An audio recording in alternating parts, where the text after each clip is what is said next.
For decades, sexual education operated under a strict constraint. The curriculum began and ended with anatomy, genitality, and reproductive biology. This biological focus created the linear assumption. We taught that human development was a straight line, that sex assigned at birth automatically dictated a person's gender identity, outward expression, and sexual orientation. But that line shatters under scrutiny. Enforcing this linear model in the classroom fails to map the actual reality of human development. It ignores the complex socialization processes that shape how students experience the world and themselves. Relying on biological reductionism constitutes a pedagogical failure. When we treat students as simple biological outputs, true comprehensive education becomes impossible. In 2006, global health authorities formalized a different approach. The World Health Organization officially shifted the definition of sexuality away from a purely biological fact. They defined sexuality as a continuous biopsychosocial matrix. It encompasses multiple dimensions of human life: pleasure, intimacy, roles, and relationships, operating from birth, extending well beyond the mechanics of reproduction. This global standard translates directly into local legal mandates. In Argentina, the 2012 Gender Identity Law, or Ley 26.743, transforms these broad definitions into actionable, protected rights within the school environment. To be an effective English as a foreign language educator, you must navigate the independent variables of the sex-gender system to fulfill your legal and ethical mandates. The ESI framework maps human sexuality across 5 axes. First, sex assigned at birth. Second, gender, cultural expectations. Third, gender identity, internal perception. Fourth, gender expression, external manifestations. Finally, sexual orientation, erotic desire. Look at the positions. Absolutely none possess predictive power over the others. The ESI framework requires us to actively unlearn the bias that these sliders naturally align, a presumption enforced through cis-sexism and compulsory heterosexuality. Society organizes itself around these assumptions through the sex-gender system. This mechanism converts a neutral biological difference into a hierarchical social order.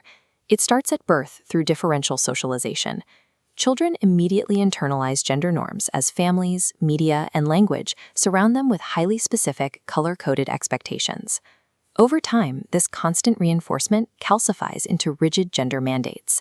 These behavioral directives dictate how people must act and severely limit individual freedom. These mandates generate material consequences, creating an unequal division of sexual labor. The system assigns the public, remunerated sphere to men and the private, caregiving sphere to women. This division produces the mental load.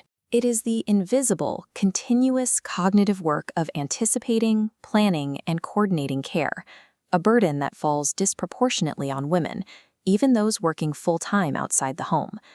Gender mandates function as literal, material burdens.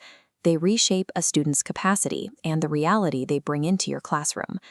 For young men, this system manifests as hegemonic masculinity. Formulated by sociologist Raewyn Connell, it describes the culturally legitimized ideal of manhood that ensures male dominance and female subordination. This hegemony doesn't just operate by force, it operates primarily through deep social consensus, relentless peer pressure, and the terrifying fear of exclusion. To maintain this status, young men face strict disciplining mandates. They must actively suppress their emotions, project hyper-independence, and frequently perform homophobia or misogyny to prove their belonging to their peers. Conforming to these scripts extracts a severe subjective cost. It correlates with emotional isolation, higher risk behaviors, and a profound inability to seek help or practice self-care.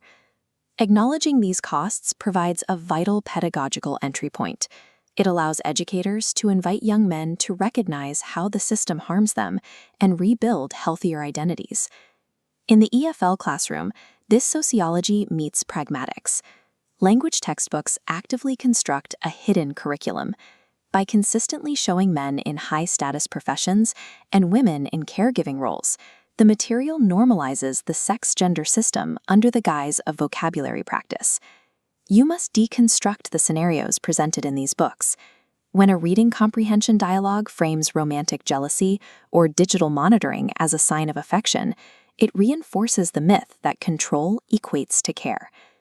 You can utilize the target language itself to disrupt these mandates. The English language is undergoing a rapid evolution in inclusive pragmatics, providing the exact tools needed for this deconstruction. Teaching the singular they and neopronouns fulfills the legal requirement for dignified treatment under Lay 26,743. It gives students the vocabulary to accurately self-identify in a foreign language. Teaching vocabulary and grammar involves a choice. Educators either reproduce the sex-gender system or offer the linguistic tools to dismantle it. ESI and affectivity function as rigorous pedagogical dimensions. They require deliberate instruction and practice within your lessons to foster a safe learning environment. The framework relies on a single operationalizing concept: consent.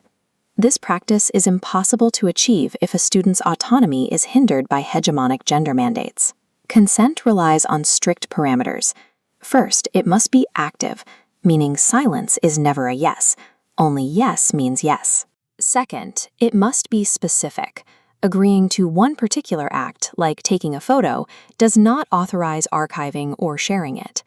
Third, it is entirely reversible, meaning any party can change their mind at any moment.